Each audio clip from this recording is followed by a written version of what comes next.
एकनाथ शिंदे आता गेला कुठं, गेला कुठं. आम्हाला आमची लाडकी बहीण मिळालीच पाहिजे, मिळालीच पाहिजे, मिळालीच पाहिजे, झालीच पाहिजे. ती आमच्या हक्काचं आहे, ते आम्हाला मिळालंच पाहिजे, मिळालंच पाहिजे. यवतमाळ जिल्ह्यामध्ये आपण जर बघितलं तर 6,92,563 असे पात्र लाभार्थी या योजनेच्या अंतर्गत आहेत. परंतु त्यामध्ये एक साधारणतः 68,616 हे KYC मध्ये रिजेक्ट झालेले लाभार्थी आहेत.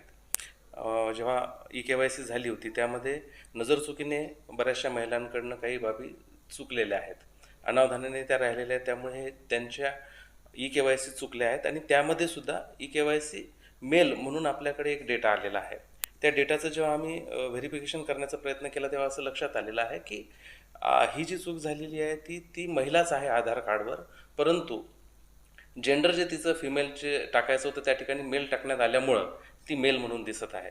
त्यामुळे यामध्ये लाडके भाऊ आले असतील असं तर आम्हाला काही वाटत नाही, परंतु तरी आम्ही आमच्या स्तरावर याची पडताळणी करत आहोत.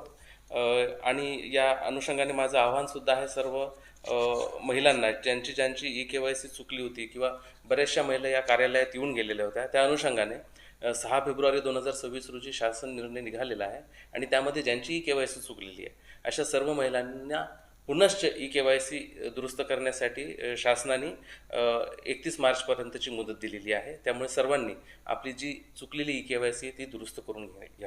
साधारणतः 450-500च्या जवळपासचा तो आकडा आम्हाला दिसत आहे, ज्यामध्ये मेल KYC दिसत आहे.